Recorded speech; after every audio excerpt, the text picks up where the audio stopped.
안녕하세요 여러분, 성공합시다. 자, 여러분한테 질문을 하나 하고 싶은데요. 여러분에게 주님은 어떤 분이신가요?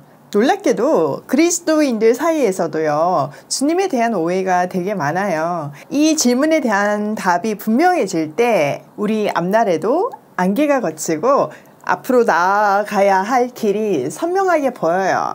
오늘 이 질문에 대한 답을 꼭 찾게 되기를 바라요. 자, 오늘은 바울의 변호 장면이에요. 천부장한테 말할 수 있는 기회를 얻었잖아요. 그리고 나서 이제 히브리인들에게 말을 하는데요. 1절, 부형들아, 내가 지금 여러분 앞에서 변명하는 말을 들으라. 그들이 그가 히브리 말로 말함을 듣고 더욱 조용한지라. 이어 이르되. 자, 바울은요, 부형들아 라고 말하면서요, 동족임을 강조해요.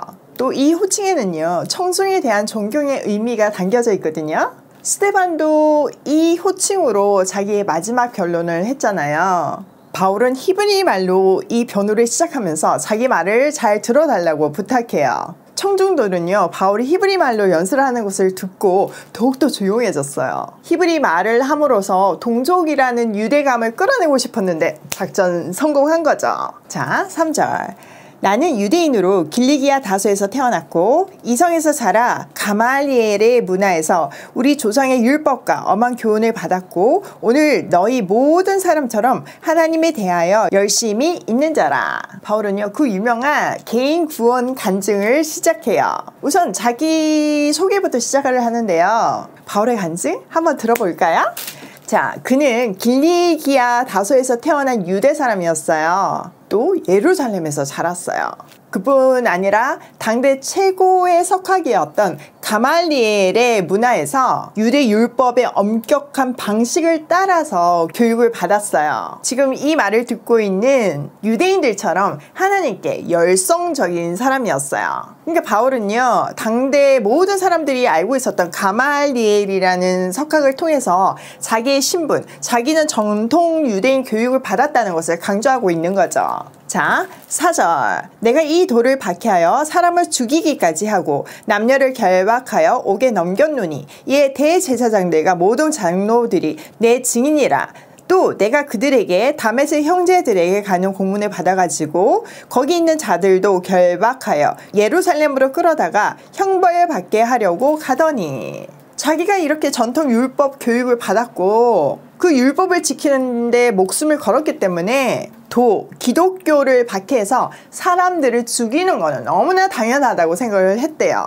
그리고 이 일은 당시 대제사장과 장로들이 증인이라고 해요. 자기의 열정이 대단해가지고 다메섹에 있는 크리스찬들을 잡아서 끌어다가 처벌을 받게 하기 위해서 대제사장이 준 공문서를 들고 다메섹으로 떠났기 때문이죠.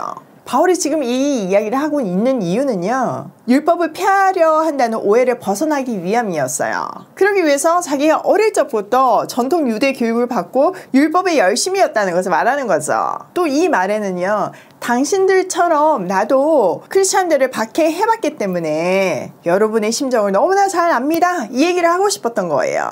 정말 바울은요, 진심으로 유대인들을 공감했을 거예요. 저도요, 늦게까지 하나님을 믿지 못하는 정도가 아니라 막 핍박했다고 그랬잖아요. 그런 케이스라 하나님을 못 믿고 막 핍박하고 질문하는 분들을 보면 완전 공감이 되거든요. 어떻게 보면 그 질문들이 많았기 때문에 제가 이렇게 쉽게 답해 줄 수 있는 것 같아요. 바울도 해봤으니까 그 사람들을 공감하면서 지금 설득하고 있는 거죠. 자, 6절. 가는 중 다메섹에 가까이 갔을 때 오정쯤 되어 호련히 하늘로부터 큰 빛이 나를 둘러치매 내가 땅에 엎드려 들으니 소리 있어 이르되 사울아 사울아 내가 왜 나를 박해하느냐 하시거늘. 자, 크리스찬들을 잡으러 다메섹으로 가는 길에 주님을 만난 사건을 얘기하고 있어요. 그 길을 가다가 정오쯤에 다메섹에 거의 다 갔을 때 하늘로부터 큰 빛이 자기를 둘러치며 비췄다는 거죠. 그래서 땅에 엎드러졌는데 하늘에서 소리가 들려서 사울아 사울아 내가 어찌하여 나를 박해하느냐 하는 소리가 호련이 들렸다는 거죠. 여러분, 호련이라는 단어 기억하시죠? 하나님이 지금부터 일을 시작하신다, 역사를 시작하신다는 뜻이잖아요. 그 누구도 상상하지 못하는 방법으로요. 그때 이제 바울이 내가 대답하되 주님 누구십니까 하니 이르시되 나는 내가 박해하는 나사렛 예수라 하시더라. 나와 함께 있는 사람들이 빛을 보면서도 나에게 말씀하시는 이의 소리는 듣지 못하더라. 내가 이르되 주님 무엇을 하리이까? 주께서 이르시되 일어나 다메섹으로 들어가라. 내가 해야 할 모든 것을 거기서 누가 이르리라 하시거늘 나는 그 빛의 강체로 말미암아 볼 수 없게 되었으므로 나와 함께 있는 사람들의 손에 끌려 다메섹에 들어갔노라.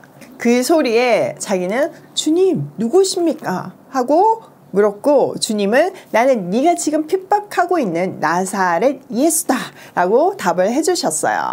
함께 있는 사람들은 그 빛은 보았으나 음성은 듣지 못했어요. 무슨 의미인지 깨닫지 못했다는 의미죠.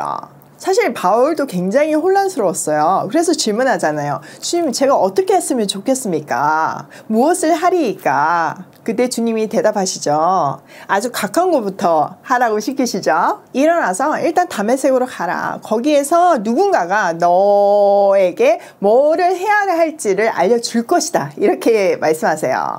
바울은 이때 빛의 강체 때문에 눈이 멀어서 함께 가던 사람들이 이끌어서 다메섹에 도착할 수 있었어요. 자, 여기 아주 중요한 질문. 주님 누구시니까? 또 10절에 주님 무엇을 하리이까? 이게 굉장히 중요해요. 정체성과 사명이죠. 사실 여기에 대한 답은 조금 내용을 더 봐야지만 더 정리가 되니까 보고 나서 마무리하면서 더 정리할게요. 자, 주님은 다메섹에서 어떤 사람이 너가 할 일을 알려줄 거라고 얘기를 했는데 바울은 그 사람이 아나니아라고 얘기하고 있어요. 자, 아나니아는 당시에 율법에 따라서 아주 경건한 삶을 사는 사람으로서 모든 유대 사람들에게 존경을 받는 사람이었거든요. 그런 사람을 통해서 바울에게 바울이 해야 할 일을 알려주신 거죠. 바울은요, 아나니아를 통해서 하나님의 뜻을 알려주신 사실을 강조하면서 자기가 지금 하고 있는 이방의 사도가 된 것, 이게 정통성이 있다는 것을 얘기하고 있고, 그 당시에도 아나니아 때문에 그 사람들이 마음을 열었던 것처럼 지금 눈앞에 있는 유대인들이 자기에게 호의적인 마음을 가지게 하기 위해서 의도적으로 아나니아를 등장시키고 있는 거예요.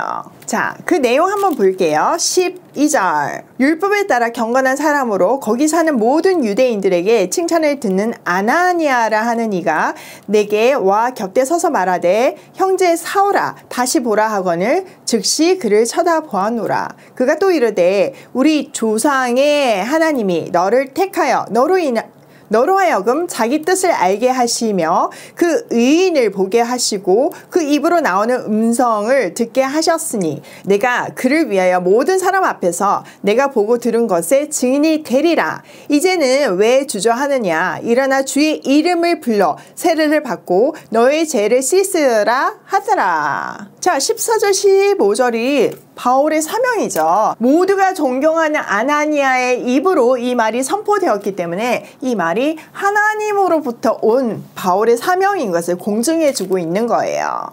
바울은 이렇게 아나니아를 통해서 세례를 받고 회개를 함으로 온전히 회심하게 되었고 주님의 몸된 교회의 성도가 되었어요. 자, 지금까지는 굉장히 객관적인 사실이죠. 또 자기의 회심과 사명에 대해서도 모두가 믿고 존경하는 아나니아를 통해서 공증을 받은 외적인 확신을 말했다면 이제부터는 개인적인 체험에 의한 내적인 확신을 말해요. 자, 한번 볼게요. 후에 내가 예루살렘으로 돌아와서 성전에서 기도할 때 항홀한 중에 봄에 주께서 내게 말씀하시되 속히 예루살렘에서 나가라. 그들은 내가 내게 대하여 증언하는 말을 듣지 아니하리라 하시거늘 내가 말하기를 주님 내가 주를 믿는 사람들을 가두고 또 각 해당에서 때리고 또 주의 증인 스데반이 피를 흘릴 때 내가 곁에 서서 찬성하고 그 죽이는 사람들의 옷을 지킨 줄 그들이 아나이다.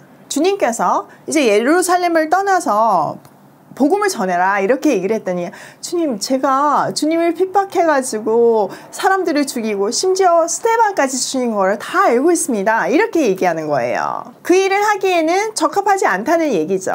또 바울이 스데반의 죽음을 따로 언급하는 것을 통해서 그의 죽음이 바울의 마음에 선명하게 남아서 그에게 큰 메시지가 주고 있었음을 추측할 수 있는 대목이기도 해요. 자, 그때 주님께서는 나더러 또 이르시되 떠나가라 내가 너를 멀리 이방인에게로 보내니라 하셨느니라. 자, 주님께서 이방인의 사도로 부르시는 장면인 거죠. 자, 이렇게 주님은 이방인의 사도라는 사명을 바울에게 주었어요.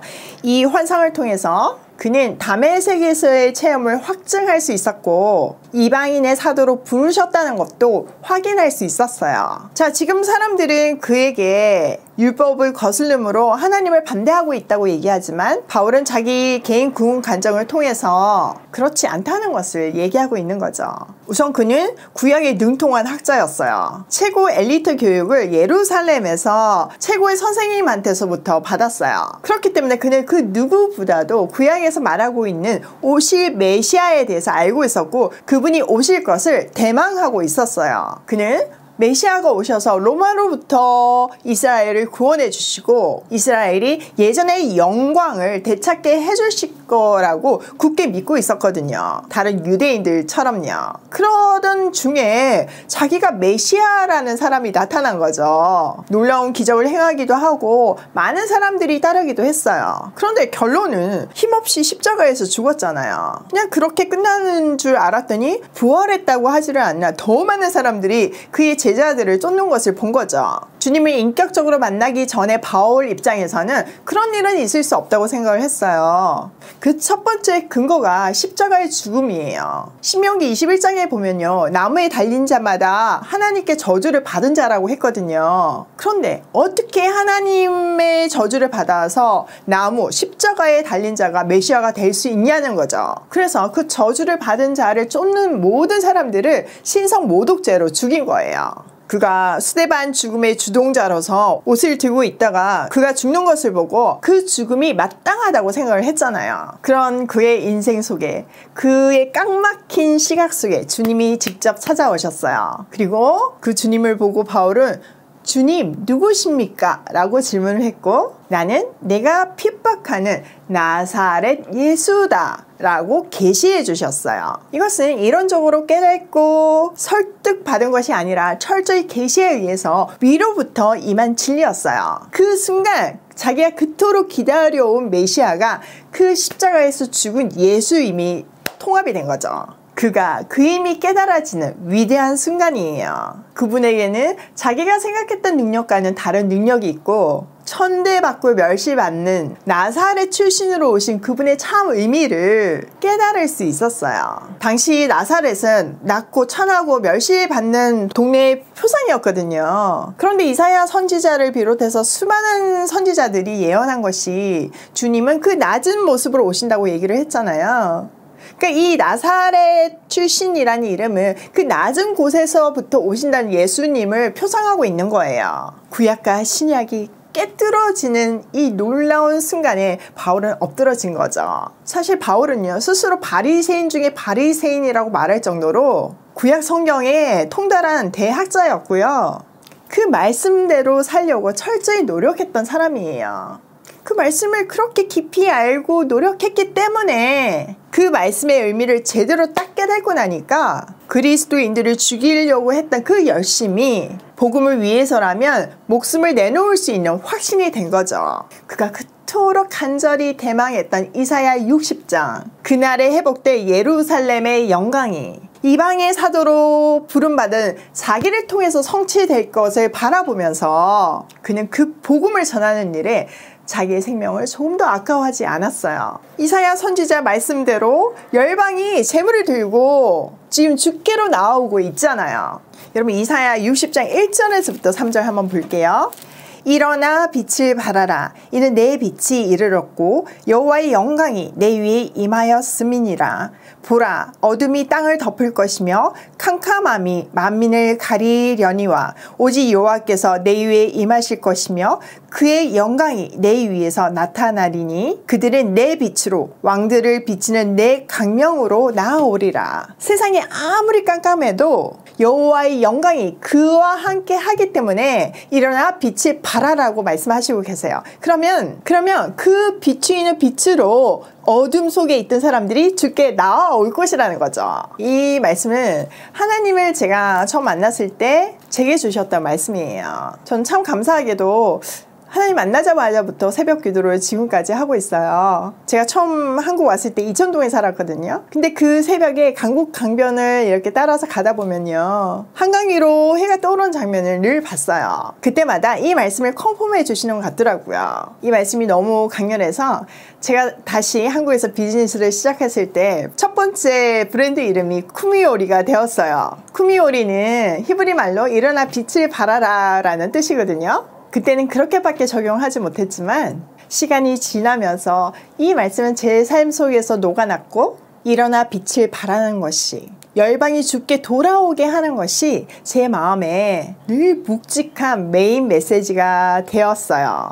매일의 성경 공부를 통해서 하나님을 매일 조금씩 더 알아가고 매일 삶의 예배를 드리며 살아오다 보니까 진짜 열방이 주께 돌아오는 기적을 맛보고 있어요. 주님, 당신은 누구십니까? 이 질문에 대한 답이 선명해질수록 삶을 뚫어내는 에너지도 강해져요. 그리고 나에 대한 사명도 분명해져서 그 일에 목숨을 걸 수 있게 되어요. 바울도 질문하잖아요. 주님, 누구십니까? 그 뒤에 이어지는 질문이 주님 무엇을 하리이까잖아요. 정체성과 사명이에요. 주님 누구십니까? 여기에 대한 답을 찾을 때 나에 대한 사명도 분명해져서 그 일에 목숨 걸 수 있게 되어요. 오늘도 주님 당신은 누구십니까? 라고 묻는 모든 질문 앞에 위로부터 주어지는 선명한 만남과 대답이 주어지길 바래요. 자, 오늘 내용을 우리 삶에 적용해보면요. 첫 번째, 주님 당신은 누구십니까? 에 대한 선명한 대답을 갖자. 여기에 대한 대답이 얼마나 중요한지 이제 아시죠? 주님이 우주 만물을 창조하셨고 역사를 주관하시며 내 인생을 책임져 주시는 분임을 확신할 때 우리는 그의 나라에 올인할 수 있어요. 나의 편협한 시야가 아닌 하나님의 스케일로 이 세상을 살 수 있어요. 두 번째, 그 다음 주님 내가 무엇을 하리이까에 대한 답도 찾게 되길 소원해요. 1번이 분명해지면 2번도 분명해져요. 세 번째, 이 두 질문을 내 삶에 적용하자예요. 1번과 2번에 대한 답을 확실히 찾을 때 3번을 할 수 있는 충만한 에너지가 위로부터 채워져요. 오늘도 나의 정체성과 사명을 확인하며 위로부터 채워지는 에너지로 고고싱해요.